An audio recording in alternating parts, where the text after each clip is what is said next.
पोलटू एक कोने में खड़ा था और पहली बार उसे महसूस हो रहा था कि उसकी माँ, जिसे वह भगवान समझता था, वही आज उसकी जिंदगी की सबसे बड़ी दुश्मन बन चुकी है।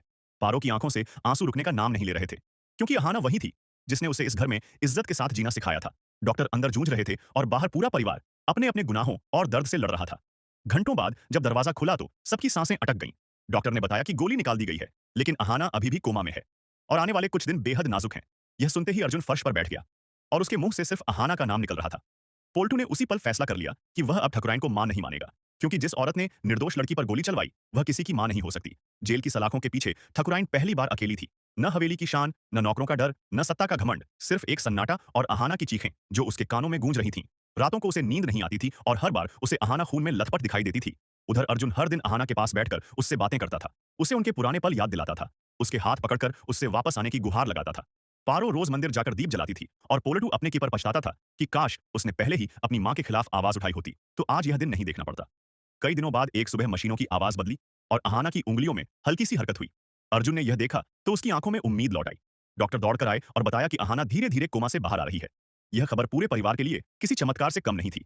जेल में बैठे ठकुराइन को जब यह खबर मिली तो उसकी आंखों से पहली बार सच्चे आंसू निकले और उसने सिर झुकाकर भगवान से माफी मांगी।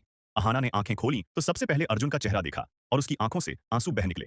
उसने कमजोर आवाज में कहा कि वह इस परिवार को टूटते हुए नहीं देख सकती। अहाना के होश में आते ही कोर्ट की कार्यवाही तेज हो गई। ठकुराइन पर हत्या की कोशिश का केस चला। पूरे शहर में उसकी साजिशों की चर्चा होने लगी और वही औरत जो कभी ताकत की मिसाल थी, अब अपराधी बनकर कटघरे में खड़ी थी। कोर्ट में पोल्टू ने अपनी मां के खिलाफ गवाही दी और कहा कि उसकी मां ने अहंकार में आकर पूरे परिवार को तबाह कर दिया। यह सुनकर ठकुराइन पूरी तरह टूट गई।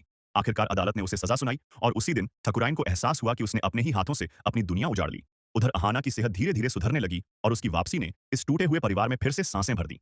पोल्टू और पारो की शादी सादगी से हुई, लेकिन उस शादी में खुशी के साथ एक गहरी सीख भी थी कि घमंड और नफरत का अंत हमेशा विनाश ही होता है। अर्जुन और अहाना ने एक दूसरे का हाथ थामा और तय किया कि वे इस घर को फिर से प्यार और सच की नींव पर खड़ा करेंगे। और इस तरह बड़े घर की छोटी बहू ने अपने खून और संघर्ष से यह साबित कर दिया कि असली ताकत हथियारों में नहीं बल्कि माफी, प्यार और सच्चाई में होती है।